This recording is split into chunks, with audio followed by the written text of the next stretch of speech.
toujours facile de se lancer dans des travaux de bricolage tout seul à la maison ou toute seule. Donc l'AS, hein, le petit bricolo de service. Pourquoi petit bricolo? Parce que vous savez tout faire de vos mains, de vos 10 doigts. Oui, c'est clair.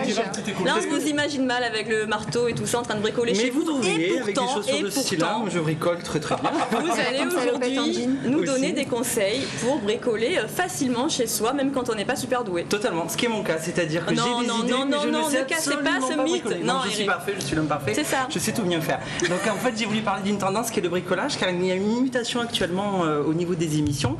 On a eu il y a quelques années des émissions de déco en fait qui sont là pour nous faire rêver. Elles sont là pour nous montrer les tendances en matière de décoration. Elles sont là pour mettre en lumière certains créateurs. Mais la plupart du temps, on voit le résultat fini, on voit un petit peu qu'il faut maroufler ou autre, mais finalement, ça ne se passe pas comme ça dans la vraie vie.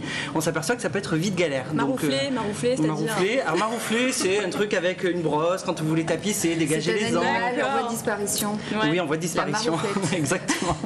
Donc j'ai voulu en fait faire déjà le point par rapport au marché du bricolage. Il faut savoir que c'est un marché qui se porte plutôt pas mal, même s'il est légèrement en ce moment en train d'un petit peu chuter par rapport au contexte économique. Il est ceci étant très porteur. Pour donner quelques chiffres, ça atteint en moyenne 19 milliards d'euros pour un budget moyen de 694 euros par personne, ce qui est énorme. En France, exactement. Et par an. Donc ce qui est vraiment énorme. Donc c'est un poste de dépense qui est important.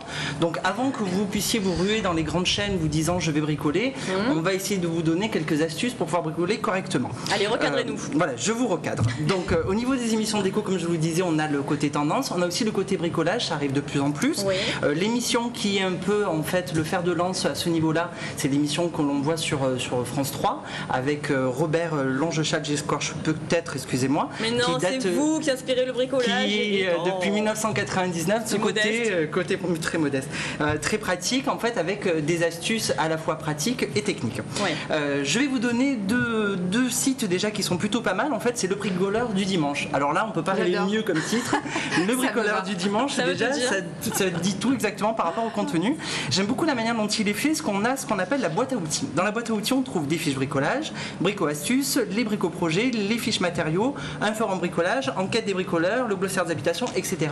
Mon coup de cœur, c'est pour la brico-calculette. Alors, la brico-calculette, ce n'est pas le dernier gadget de l'inspecteur, c'est en fait une calculette qui vous permet...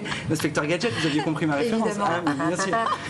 C'est la brico-calculette, en fait, vous permet de pouvoir calculer les matériaux nécessaires par rapport à certains types de projets, par exemple. C'est pointu, ça, dites-moi. Calculer la quantité de plaintes pour une pièce. Ah, il faut bien ça. D'accord. Et c'est génial parce que vous avez des petits schémas, des petits formats qui vous permettent en fait de rentrer des chiffres et après vous savez exactement ce qu'il faut acheter. Donc bricoleur du dimanche à voir avec une mine d'informations assez importante.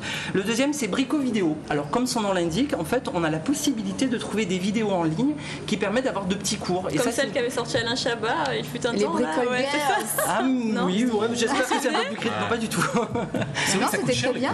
C'est jolifique, ça bricolé, voilà, surtout pour les hommes. Voilà. Ouais, bon, là en fait c'est moins ludique, ça va être un peu plus technique. Donc pareil, des vidéos dans le papier peint, la plomberie, l'électricité, le carrelage. Pareil, l'idée c'est de pouvoir apprendre pas à pas. Suivre étape par étape. Voilà, en regardant les vidéos. Ensuite, les cours de bricolage. Les grandes enseignes en fait spécialisées dispensent de plus en plus de cours de bricolage. Je vais en citer deux qui sont les deux plus grandes. La première est le leader sur ce marché qui est Castorama, propose en fait des cours chaque semaine dans les différents magasins sur différentes thématiques. À retenir, ils sont gratuits. Donc comme dirait notre copine Alexandra, c'est un bon plan puisqu'il y a la possibilité de pouvoir apprendre différentes techniques et ce gratuitement. Ensuite, vous avez Leroy Merlin. Là par contre, c'est payant. On apprend des choses différentes. Il faut compter entre 5 € et 50 € selon les cours dispensés. Ce sont des cours qui durent à peu près 2 à 3 heures. Ça dépend après le contenu. On fait des forfaits. Hein. Voilà. 50 € c'est le forfait et 5 Donc, € c'est autant pour l'un que pour l'autre. Allez sur les sites, en fait, vous avez les calendriers, la possibilité par exemple pour le deuxième de s'inscrire en ligne et de voir les différentes formations qui sont dispensées.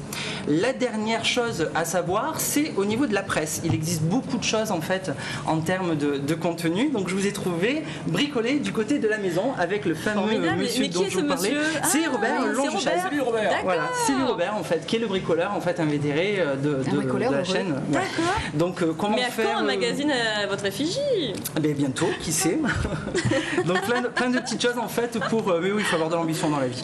Donc plein de petites choses en fait pour savoir comment faire une douche à l'italienne, avec des photos. Okay. Donc ça c'est très intéressant. Je le trouve intéressant parce que ce monsieur a fait ses preuves en fait en matière de bricolage, en matière de discours contenu. Donc je finirai en disant que vous soyez un bricoleur du dimanche ou un bricoleur invétéré, qu'importe, faites le tout avec bonne humeur pour faire de votre chez vous le plus bel intérieur. Ah, il y a un petit dicton maintenant,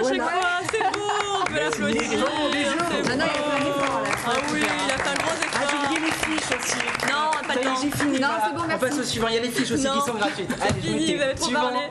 Allez, tout de suite la rubrique quartier.